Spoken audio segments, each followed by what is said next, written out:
বনশ্রীতে ব্যবসায়ীকে গুলি করে 200 ভরি স্বর্ণ লুট। শেখ হাসিনাকে 31 বার ফাঁসি দিতে হবে বলছেন বুলু।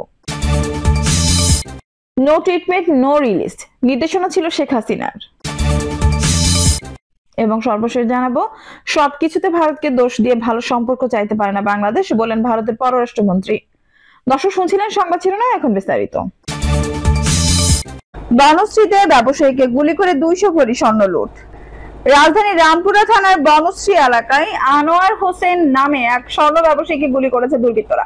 এ সময় তার কাছ থেকে প্রায় 200 ভরি স্বর্ণ, নগদ 1 লাখ টাকা ছিনিয়ে নেয় তারা। রোববার রাত 10:30টার দিকে বনশ্রী ডি ব্লক 7 নম্বর রোডের 20 নম্বর বাড়ির সামনে এই ঘটনা ঘটে। পরে রাত 12টার দিকে গুলিবিদ্ধ অবস্থায় তাকে উদ্ধার করে ঢাকা মেডিকেল কলেজ হাসপাতালের জরুরি বিভাগে নিয়ে আসা হয়। আহত ব্যবসায়ী বনশ্রী এলাকায় পরিবার নিয়ে বসবাস করেন। তার বাড়ি নোয়াখালী জেলা বেগমগঞ্জ থানা এলাকায়। হাসপাতালে নিয়ে আসা অলংকার জুয়েলার্স এর মুজিবুর রহমান জানান, রাতে বাসায় ফেরার পথে কয়েকটি মোটরসাইকেল গতিরোধ করে এবং আনোয়ার হোসেনের কাছে থাকা স্বর্ণ এবং টাকা ছিনিয়ে নেওয়ার চেষ্টা করে। এই সময় তিনি বাধা দিলে তাকে 4 রাউন্ড গুলি করা হয়। পরে তার কাছে থাকা প্রায় 200 ভরি স্বর্ণ ও নগদ 1 লাখ টাকা নিয়ে যায় দুর্বৃত্তরা। প্রথমে তাকে উদ্ধার করে একটি বেসরকারি হাসপাতালে নিয়ে যাওয়া হয়। সেখান থেকে উন্নত চিকিৎসার জন্য ঢাকা মেডিকেল কলেজে নিয়ে আসা হয়েছে। হাসপাতালে জরুরি বিভাগ তার চিকিৎসা চলছে। তার অবস্থা আশঙ্কাজনক বলে জানিয়েছে চিকিৎসক। ঢামেক হাসপাতালের পুলিশ ক্যাম্পের ইনচার্জ পরিদর্শক মোহাম্মদ ফারুক জানান, বনশ্রী থেকে গুলিবিদ্ধ অবস্থায় এক স্বর্ণ ব্যবসায়ীকে হাসপাতালে জরুরি বিভাগে নিয়ে আসা হয়েছে। তার শরীরের কয়েকটি গুলির চিহ্ন রয়েছে। বর্তমানে হাসপাতালে জরুরি বিভাগে চিকিৎসা চলছে। এই বিষয়ে রামপুরা থানার অফিসার ইনচার্জ আতাউর রহমান আকান্দ বলেন, ভুক্তভোগীর দোকান বনশ্রী ডি ব্লক এলাকায়। প্রতিদিন তিনি দোকান থেকে এ সময় বাসায় ফেরেন। আজকে দোকান থেকে বাসায় যাওয়ার সময় তাকে 3টি মোটরসাইকেলে আসা ছিনতাইকারীরা ঘিরে ধরে। এ সময় তার কাছ থেকে স্বর্ণ অলংকার লুট করে নিয়ে যায় তারা। এছাড়া তাকে লক্ষ্য করে গুলি ছোড়ে এবং ছুরির আঘাত করে। তিনি জানান, ঘটনাটি ভুক্তভোগীর বাসার সামনেই ঘটে। ভুক্তভোগী আমাদের জানিয়েছে তার কাছ থেকে প্রায় 200 ভরি স্বর্ণ অলংকার ছিনিয়ে নিয়ে গেছে ছিনতাইকারীরা। এক প্রশ্নের জবাবে তিনি বলেন, কাউকে এখনো আটক করা যায়নি বা চিহ্নিত করা যায়নি, তবে ইতিমধ্যে আমরা ঘটনাস্থলে আছি এবং আশেপাশে সিসিটিভি ফুটেজ সংগ্রহ করছি। ছিনতাইকারীদের শনাক্ত করে তাদের দ্রুত গ্রেফতারের জন্য পুলিশ কাজ করছে।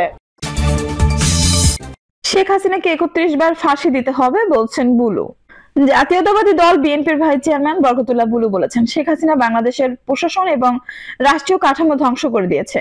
এজন্য যদি তার 1000 বছর জেল হয়, তারপরও শেখ হাসিনার শাস্তির পরিমাণ শেষ হবে না। বিএনপির 31 দফা 31 বার শেখ হাসিনাকে ফাঁসি দিতে হবে। বরকতুল্লাহ বুলু বলেন, 1971 সালে মহান মুক্তিযুদ্ধ 30 লাখ শহীদকে এবং শহীদ জিয়ার স্বাধীনতার ঘোষণা যারা স্বীকার করে না, তারা যত বড় দল হোক না কেন, যেই হোক না কেন, তাদের বাংলাদেশের মানুষের কাছে ভোট চাওয়ার কোনো অধিকার নেই, তাদের নির্বাচন করারও কোনো অধিকার নেই। তিনি বলেন, শেখ হাসিনা দেশের সম্পদ লুণ্ঠন করেছে। তার পরিবার 27 লাখ কোটি টাকা লুট করে বিদেশে পাচার করেছে। মেগা প্রজেক্টের নামে 25,000 কোটি টাকা লুটপাট করেছে। লুটপাট করে দেশের মানুষকে ফকির বানিয়েছে। শেখ হাসিনাকে আশ্রয় প্রশ্রয় না দেওয়ার জন্য ভারতের প্রতি তিনি আহ্বান জানান। বরকতুল্লাহ বুলু বলেন, 1.5 মাসের আন্দোলনে 1400 মানুষ শহীদ হয়েছেন। বরকতুল্লাহ বুলু বলেন, 1.5 মাসের আন্দোলনে 1400 মানুষ শহীদ হয়েছেন। এর মধ্যে বিএনপির 862 জন নেতাকর্মী শহীদ হয়। আর এই মাসে 128 জন শিশু নিহত হয়েছে। এই আন্দোলনের সবচেয়ে বেশি শরিকদার ও হকদার হচ্ছে বিএনপি, অন্য কেউ না। তিনি বলেন, 1.5 মাসের আন্দোলনে সফলতা আসেনি। 17 বছর বিএনপি রাজপথে ছিল, জেলখানায় ও আদালতের বারান্দায় ছিল। বিএনপির 20,000 নেতাকর্মীকে হাসিনা হত্যা করেছে। 2,000-এর বেশি নেতাকর্মীকে গুম করেছে। হাজার হাজার নেতাকর্মীকে পঙ্গু করে দিয়েছে। 65 লাখ নেতাকর্মীর বিরুদ্ধে মামলা হয়েছে। বিএনপির এমন কোন নেতা নেই যে যার বিরুদ্ধে মামলা নেই বা জেল খাটেনি। বরকতুল্লাহ বুলু বলেন, 2014 সাল থেকে 2024 সালের 7 জানুয়ারি পর্যন্ত ইউনিয়ন পরিষদ থেকে সংসদ পর্যন্ত যেসব নির্বাচন হয়েছে, এর কোন নির্বাচনে দেশের সাধারণ মানুষ ভোট দিতে পারেনি। ডিসিএসপি আর আওয়ামী লীগের গুন্ডারা ভোট করেছে।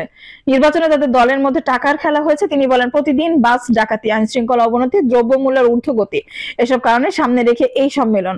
প্রশাসনের উদ্দেশ্যে করে তিনি বলেন, আইন শৃঙ্খলা যে অবনতি হয়েছে, অতি শীঘ্রই তার উন্নতি ঘটানোর আহ্বান জানান। বরকতুল্লাহ বুলু প্রধান উপদেষ্টাকে উদ্দেশ্য করে বলেন, 2-1 উপদেষ্টার কথাই বিভ্রান্ত হয়ে আপনার ইমেজ ক্ষুণ্ণ করবেন না। ন্যূনতম সংস্কার দিয়ে নির্বাচনী রোডম্যাপ তৈরি করেন। কিভাবে কবে নির্বাচন হবে তার রোডম্যাপ ঘোষণার দাবি জানান। নো ট্রিটমেন্ট নো রিলিজ নির্দেশনা ছিল শেখ হাসিনার। পতনের কিছুদিন আগে রাজধানীর পঙ্গু হাসপাতালের জুলাই গণঅভ্যুত্থানে আহতদের দেখতে গিয়ে চিকিৎসক ও সংশ্লিষ্ট হাসপাতাল কর্তৃপক্ষকে নো ট্রিটমেন্ট নো রিলিজ নির্দেশ দিয়েছেন নির্দেশ দিয়েছিলেন সাবেক প্রধানমন্ত্রী শেখ হাসিনা, যার প্রমাণ প্রসিকিউশনের হাতে এসেছে বলে জানিয়েছে আন্তর্জাতিক অপরাধ ট্রাইব্যুনালের চিফ প্রসিকিউটর মোহাম্মদ তাজুল ইসলাম। তিনি বলেন, আমরা রাজধানীর জাতীয় অর্থোপেডিক হাসপাতাল ও পুনর্বাসন প্রতিষ্ঠান বা পঙ্গু হাসপাতালে যখন পরিদর্শনে গিয়েছিলাম, তখন সেখানে চিকিৎসারত আহত রোগী ও তাদের স্বজনরা আমাদের জানিয়েছেন শেখ হাসিনা পালিয়ে যাওয়ার আগে একবার হাসপাতাল পরিদর্শন করতে গিয়েছিলেন। সেখানে গিয়ে বলেছিলেন নো ট্রিটমেন্ট নো রিলিজ, অর্থাৎ কর্তব্যরত চিকিৎসক ও হাসপাতাল কর্তৃপক্ষকে আহতদের কোনো চিকিৎসা না দিতে এবং কাউকে এখান থেকে বাইরে না যেতে দিতে নির্দেশনা দেওয়া হয়েছিল। চিফ প্রসিকিউটর বলেন, রোগীদের পাশাপাশি এই নির্দেশাবলীর কথা সেখানকার ডাক্তারও আমাদেরকে জানিয়েছে। এই তথ্য প্রমাণ আদি আমাদের হাতে আছে, আমরা সেটাই আজ আদালতকে জানিয়েছি। এ সময় সাংবাদিকদের এক প্রশ্নের জবাবে তিনি বলেন, জুলাই আগস্ট গণ অভ্যুত্থান চলাকালে আমাদের সে সকল সন্তানরা শহীদ হয়েছেন, তাদের মৃতদেহ প্রশাসনের নির্দেশে সুরতাহাল করতে দেওয়া হয়নি, কাউকে ডেথ সার্টিফিকেটও দেয়নি। এমনকি গুলিবিদ্ধ অবস্থায় হাসপাতালে যাওয়ার পর যারা সেখানে শহীদ হয়েছেন তাদের ডেথ সার্টিফিকেট গুলিতে মারা গেছে এই কথাটিও লিখতে দেয়নি। শ্বাসকষ্ট কিংবা জ্বরে মারা গেছে এই ধরনের কথা লিখতে বাধ্য করা হয়েছে। আন্দোলনের শহীদদের লাশ দাফন করতে যাচ্ছে জানতে পারলে রাস্তায় পুলিশ তাদের পরিবারের উপর হামলা আক্রমণ করেছে।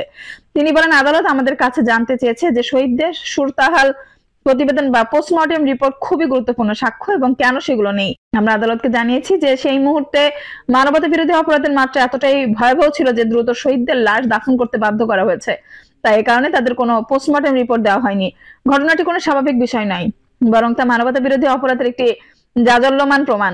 এটি প্রমাণ করে কি ধরনের নিষ্ঠুরতার সাথে জুলাই আগস্ট হত্যাকাণ্ড চালানো হয়েছিল।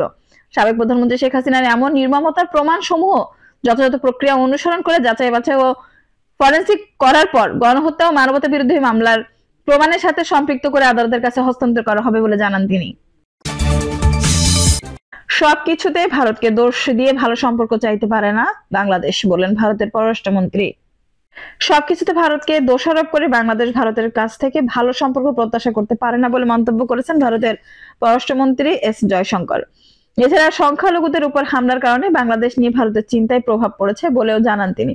যদিও স্বৈরাচার প্রধানমন্ত্রী শেখ হাসিনার পতনের পর ধর্মীয় কারণে বাংলাদেশের সংখ্যালঘুদের উপর নির্যাতনের কোনো ঘটনা ঘটেনি। গতকাল শনিবার 22 ফেব্রুয়ারি দিল্লি বিশ্ববিদ্যালয়ের সাহিত্য উৎসবের অনুষ্ঠানে বাংলাদেশ নিয়ে যে কথা বললেন জয়শঙ্কর, তিনি বলেন, বাংলাদেশের সঙ্গে দ্বন্দ্ব নিয়ে দুটি বিষয় রয়েছে। সংখ্যালঘুদের উপর নির্যাতন বেড়ে যাওয়া, অবশ্যই এটি এমন একটি বিষয় যা বাংলাদেশের ক্ষেত্রে আমাদের চিন্তা নিয়ে প্রভাব ফেলছে। এটি নিয়ে আমাদের কথা বলতে হবে, আমরা কথা বলেওছি। তিনি আরো বলেন, দ্বিতীয়টি হলো তাদের নিজস্ব রাজনীতি আছে, কিন্তু দিন শেষে আমরা প্রতিবেশী। বাংলাদেশকে ঠিক করতে হবে তারা আমাদের সঙ্গে কি ধরনের সম্পর্ক চান। যদি অন্তর্বর্তী সরকারের কেউ প্রতিদিন ভারতকে সবকিছুর জন্য দায়ী করে, প্রতিবেদনে দেখবেন কিছু বিষয় আমাদের দোষারোপ করা হয়েছে যা হাস্যকর। আপনি এক হাতে বলতে পারেন না আমি আপনার সাথে এখন ভালো সম্পর্ক চাই, কিন্তু প্রতিদিন সকালে উঠে যা কিছু ভুল হবে তার জন্য আমাকে দায়ী করবেন, এটিও একটি সিদ্ধান্ত যা তাদের নিতে হবে, যোগ করেন জয়শঙ্কর। বাংলাদেশকে ভারতের চিন্তা ভাবনা স্পষ্ট করে জানানো হয়েছে উল্লেখ করে জয়শঙ্কর বলেন, আমরা চাই সবকিছু শান্ত হোক এবং সাধারণ দ্বিপাক্ষিক সম্পর্ক আবারও শুরু হোক, কিন্তু অব্যাহতভাবে শত্রুতাপূর্ণ বার্তা দিয়ে আমরা অখুশি। গত বছরের 5 আগস্ট গণঅভ্যুত্থানের মুখে শেখ হাসিনা পালিয়ে ভারতের নয়াদিল্লিতে আশ্রয় নেন।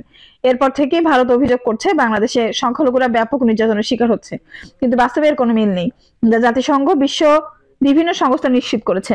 পালিয়ে থেকেও দিল্লির কোনো এক অজ্ঞাত স্থান থেকে আওয়ামী লীগের নেতা কর্মীদের সঙ্গে কথা বলছেন শেখ হাসিনা, যা দলটি সামাজিক মাধ্যমে প্রকাশ করছে।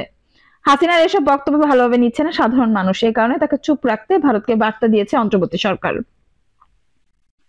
দর্শক, এই ছিল এখনকার সর্বশেষ সংবাদ। নিউজটি ভালো লাগলে অবশ্যই একটা লাইক দিন, কমেন্টে আপনার মূল্যবান মতামত জানান। সবসময় আমাদের পাশে থাকতে সাবস্ক্রাইব করে বেল বাটনটি অন করে রাখুন। ধন্যবাদ।